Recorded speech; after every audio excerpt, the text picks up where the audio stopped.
Hey Bookworms, welcome back to my channel and welcome generally if that's your first time here. Yes, you've read the title correctly. Today I'm going to be talking about YA novels, something that I usually don't talk a lot about. Let's start by addressing the elephant in the room. I am myself no longer am a teenager. Actually, I'm almost 30. I know you want to know how old I am. But even as a teenager, I wasn't a huge fan of teenagers or YA novels.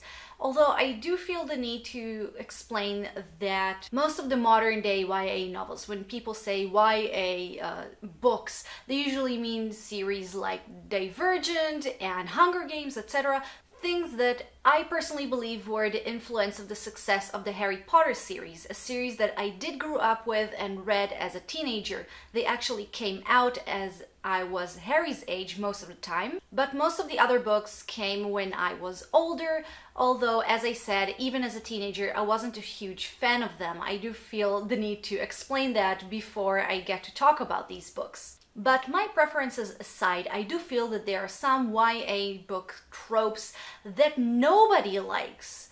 It seems like the authors kind of forgot what, for example, the subgenre of dystopian future stands for, and the authors seem to just copy things that seem to work without really understanding what's behind them or attempting to actually make them relevant to the point of the story. So if you're also tired of those annoying cliche tropes of YA novels like bad world buildings with societies that don't really make sense, insta romances, or everybody's favorite, the drop-dead gorgeous but plain looking that happens to be good with everything, heroine.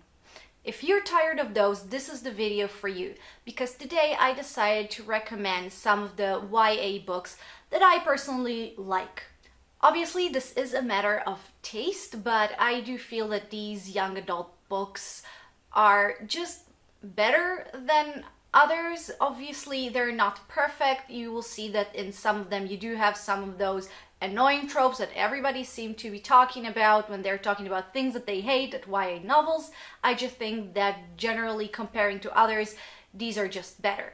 Also, you will notice that only some of them are under the classic YA novel category. By the way, sorry for all the air quotes. But I do feel that they belong to this category because, first of all, they have a teenage protagonist, and secondly, the protagonist usually deals with a subject that teenagers can relate to, which is kind of the point of the YA novel. So without further ado, because I already think that this intro is pretty long, let's get started, and I will start my list with books that are technically considered as YA novels. Let's start with a classic. I already mentioned that, the Harry Potter series. Like I said, I grew up with this, and if you've seen previous videos, I talked in the past about how much I love the Harry Potter series, how much it meant to me.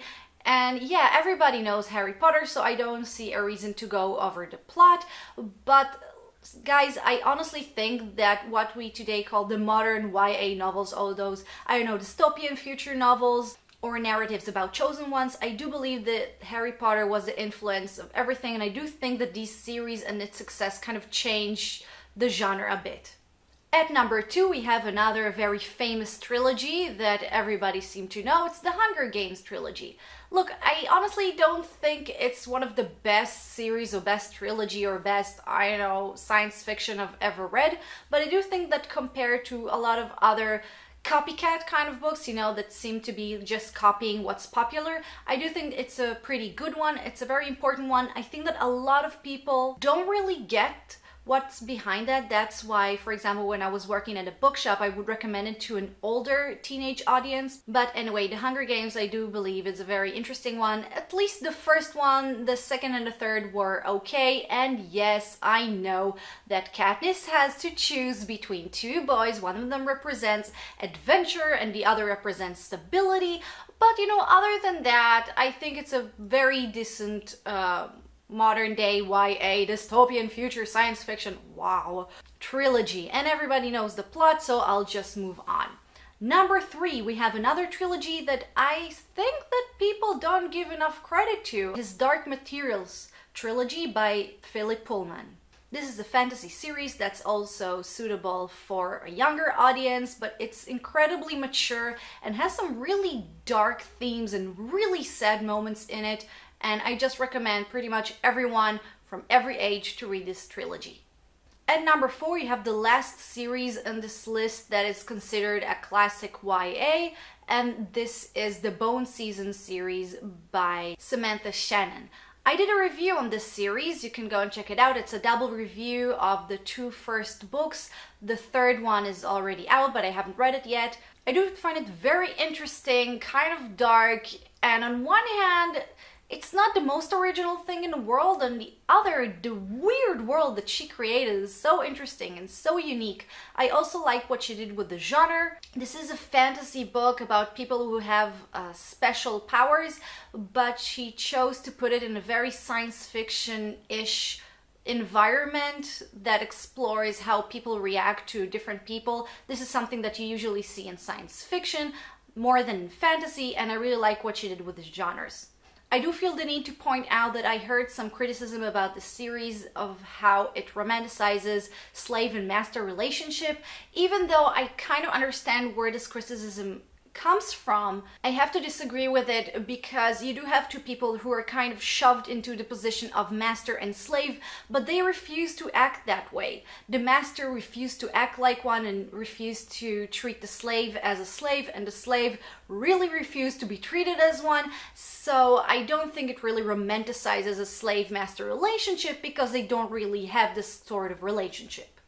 Next, I want to talk about a few books that I already did reviews on, so if you're interested and want to know more about these books, you can always check my review. I will link everything down below. And first is a duo that's right here behind me. This is the Black Arts and Devil's Blood duo. I don't think they're going to write any more of this series, and this one is a really cool series, very fast-paced, very interesting, also suitable for the more younger audience, like the younger teenagers, even though it has some really dark themes. And in the second book, I have to warn you, if you have bug phobia, beware. What's really interesting in these books is that they take place in London in the 16th century. This is a time that I feel not many books talk about. If they talk about the past, it's usually like the 19th century. I do feel that they took a very interesting time to write about, and basically it's about a boy called Jack who finds out that there are demons and devils in London, and he seems to be the only one who is capable of defeating them. This duo is very dark, very cool, very fast-paced, and I really liked it. Next, we have another duo right here behind me, and that's Serafina and Shadow Scale by Rachel Hartman. Wow, guys, the writing. If you feel like YA books are too immature, both the way in the writing and the characters' behavior, look no further. Serafina takes place in a fantasy medieval-ish world, and it has dragons, which is always a good thing. If you know me, you know I have a thing with dragons, I love them. But the story is incredibly interesting and deep and mature and deals with a lot of very important things. I mentioned before that one of the reasons that these books are considered YA is that the protagonist usually deals with things that teenagers can really relate to. And this is very true to Serafina. Without giving too much about the plot, Serafina deals with having to hide who she really is, and during the course of these 2 books she learns to accept who she is and to love herself the way she is. And I think this is something that's really important both to teenagers and older people. This is something that I personally really relate to, this whole issue of accepting who you are and learning that your choices and your personality is what makes you who you are, not the things that you inherited biologically from your parents. Continuing with the last book on this list that I did a review on, we have The Watcher in the Shadows by Carlos Ruiz Zafón. I really recently did a review on it, but like I said, everything will be linked down below. This is another very dark, very fast-paced book, similarly to Devil's Blood and Black Arts. This is also, I believe, meant for the younger audience, and I will say it, I already said it in my review, but I do think that the issue in this book is that It's more focused on atmosphere than the characters. I still think this book is a lot of fun, is really dark, is really cool, and if you're more into dark fantasies, then you're really gonna like this one. Speaking of, the same author, Carlos Ruiz Zafón, is the Spanish author who is really famous for his book The Shadow of the Wind, and I also think that this book is YA friendly. It's more realistic, even though its atmosphere is very magical.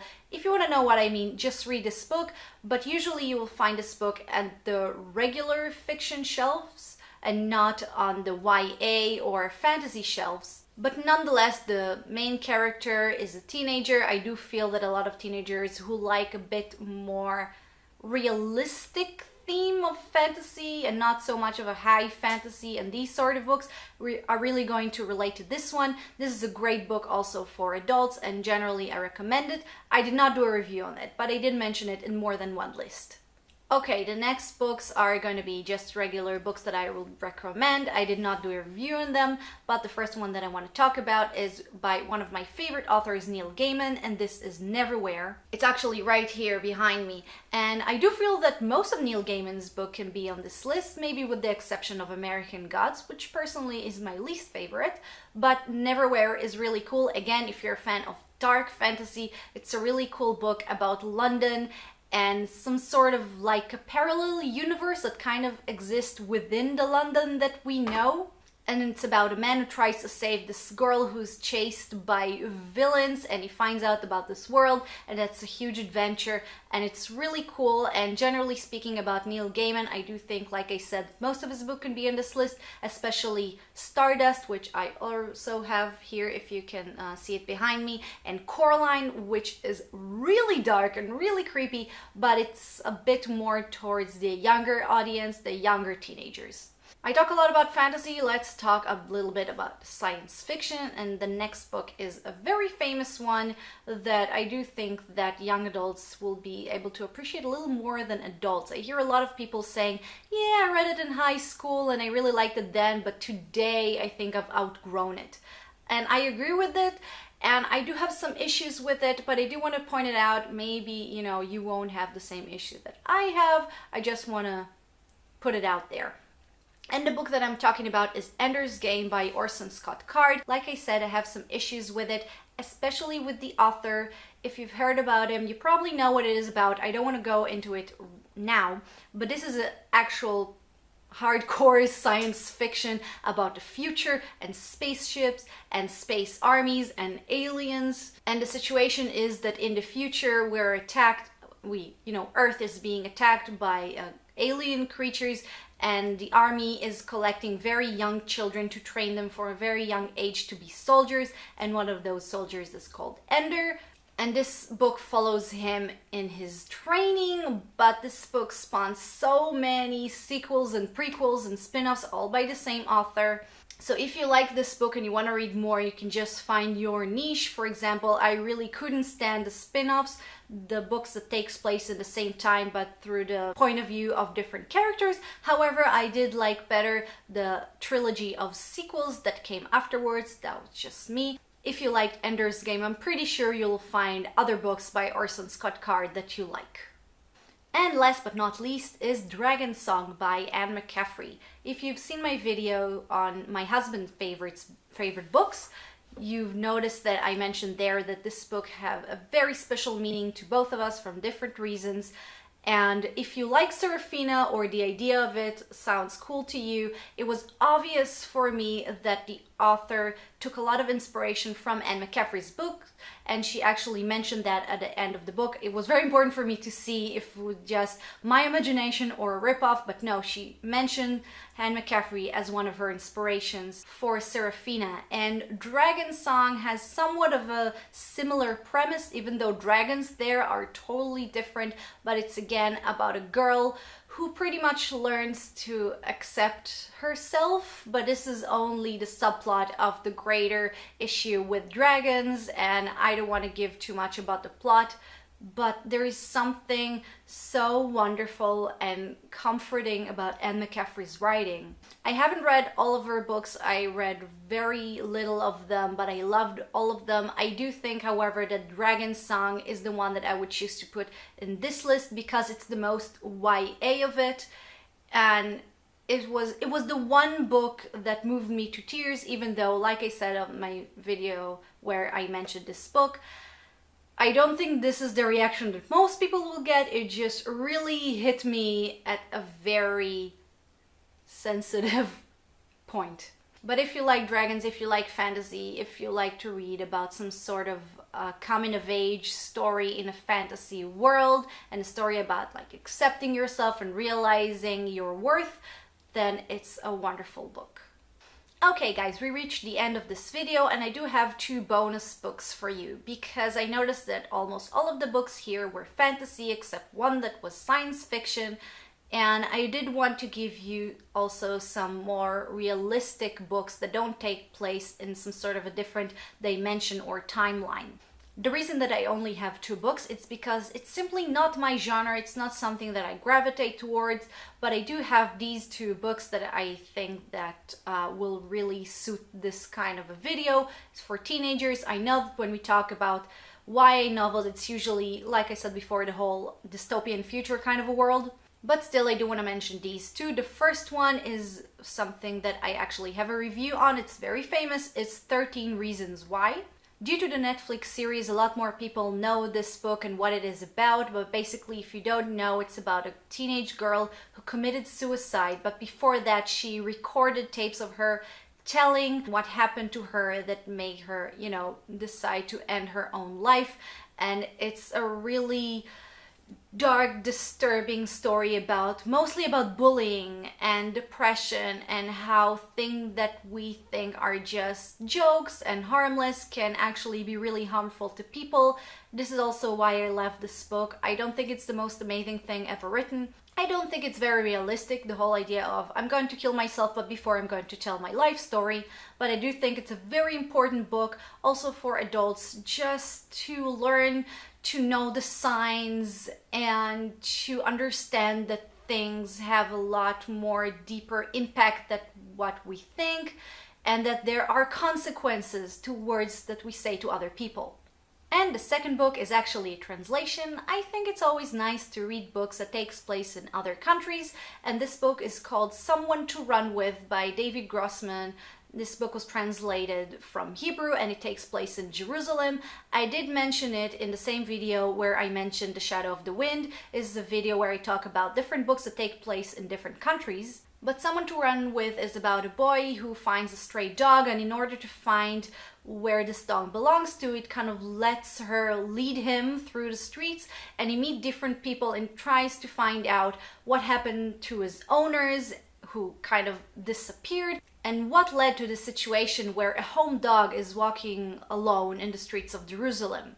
This is such a beautiful book, also suitable for adults, but also for teenagers, obviously. So if you're interested in reading something that takes place in a different country, or just generally, I really recommend this book. I think it's absolutely beautiful and has some very sad moments, and it's written great. And that's it, guys. Thank you very much for watching. I really hope you enjoyed this video and you enjoyed my list. I really hope I didn't offend any of you by talking about lesser YA novels.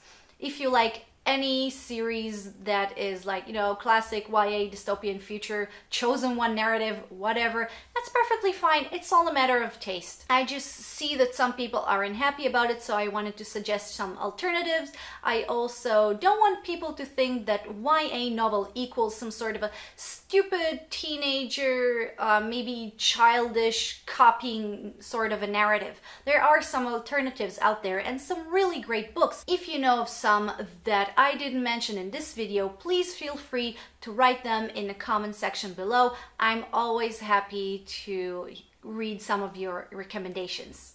So thank you again for watching. If you did like this video, please don't forget to click like and show it, and to subscribe to my channel if you dare, for some more book reviews and book related videos, and I will see you next time.